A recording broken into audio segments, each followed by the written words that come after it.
Ni wakati wa mavuno sasa, baada ya EP ya Mbosso Kani Mshedede kuachiwa na wimbo wa Power kufanya vizuri kwenye mitandao ya kijamii, lakini pamoja na platform mbalimbali, show ambazo Mbosso amezifanya ndani ya Tanzania pamoja na nje ya Tanzania zimekuwa na manufaa makubwa sana. Lakini habari kubwa ni kwamba Mbosso ameamua kushare video kwenye ukurasa wake wa Instagram akimuonyesha rafiki yake ambaye anaitwa Faridi kumzawadia gari aina ya Mazda. So Mwamba alikuwa anashuka airport na ilikuwa ni usiku, Mazda imepakiwa hapo Terminal 2.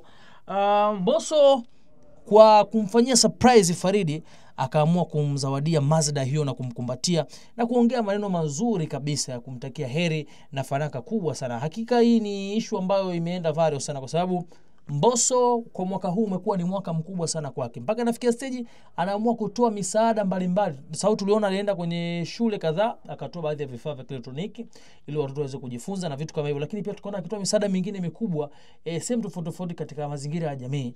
Lakini sasa kubwa zaidi ni hii ya kumzawadia rafiki yake Faridi gari. Hii ina maana gani? Hii ina maana kwamba Mbosso sasa anaanza kuonyesha kwamba yeye sio mbinafsi, yani kwamba anachokipata anagawana na wenzake. Faridi ni mshikaji wake na Mazda hiyo amemkabidhi kama zawadi, na Mwamba amepiga magoti na kushukuru, sio kwa kumtukuza lakini kwa appreciate anachokifanya. Nini comment yako? Mimi naitwa Brand Hilary kutoka Bongo 5 Network. Endelea kuwa nasi kwa update zaidi na kuacha na video hii uweze kushuhudia nini ambacho kilitokea au nini ambacho kilifanyika. Hii ni post ambayo imepostiwa katika Instagram ya official Mbosso Kani Mshedede. Nini maoni yako? Endelea kuwa nasi kwa update zaidi.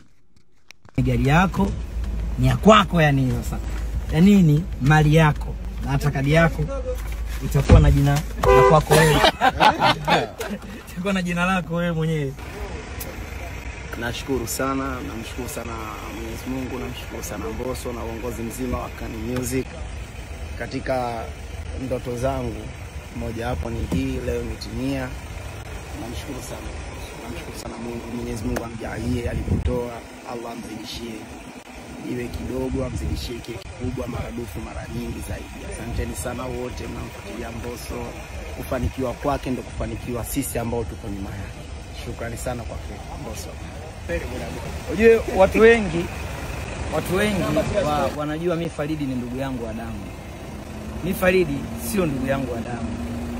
Faridi yeye ni rafiki yangu wa muda mrefu ambao tumekuwa tukikaa wote tangu tupo camp mkubwa na naye pale.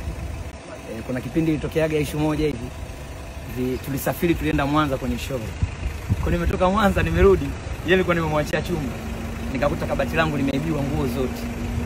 Kwa ngozi pale ukataka nifukuze huyu sababu haiwezekani vitu viibiwe na yupo ndani, maana yake kaonekana kama yeye kahusika vitu kuibiwa.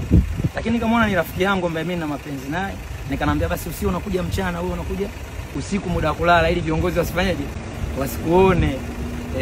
Ikaenda mipango ya Mwenyezi Mungu. Faridi alimpotezaga baba yake mzee Kinyaga. Kwa alipompotezaga mzee wake, mimi nikanamtaniaga kwa sababu alikuwa anakaa chumbani kwangu mimi. Alikuwa anakaa watu wengi sana. Siwezi kuwaelezea wote hapa. Wasanii wengine ambao sasa hivi pia maarufu walikuwa wanakaa kwenye geto langu. Watu wengi sana. Nikamwambia Faridi, mzee wako amefariki, ila mimi nitakuwa kama mzee wako. Kwa alikuwa anakaa matani, tunacheka, tunapiga story. Lakini kwa nini nilisema mimi nitakuwa kama mzee wake? Mimi siwezi kuwa baba yake, ila mimi naweza kuwa rafiki yake mmoja ambaye kwa pamoja tutashirikiana kutimiza ndoto zetu. Na mwanzoni alichagua kuniamini, yani nilipokuwa namwambia bro, mimi naweza nikafanikisha hili na hili na hili, wewe nivumilie, niwekee ustahimilivu. Tukawa tunakaa chumba kimoja, Chemeke tumekaa mpaka bendi ilivunjika. Mimi nikahamia Tabata, baadaye nilipohamia Sinza nikamchukua nikakaa naye Sinza. Kanasiza Faridi ni mkubwa kwangu juu. Mimi ni mdogo. Watu wengi wanajua mimi ndo mkubwa, yeye mdogo. Ila mimi ni mdogo, yeye ndo mkubwa. Siku moja ilikuwa lazima nije kumpatia gari kwenye kari yake kuzaliwa. Mimi namjua anapenda magari sana. Kwanza ndo anaongoza kujaribu magari yangu. Kwa najua anapenda magari kiasi zangu yake sasa. Kwa nikasema safari hii nitamzawadia gari. Kuna siku nilikuandikia, nilikwambia tumebakisha padogo sana.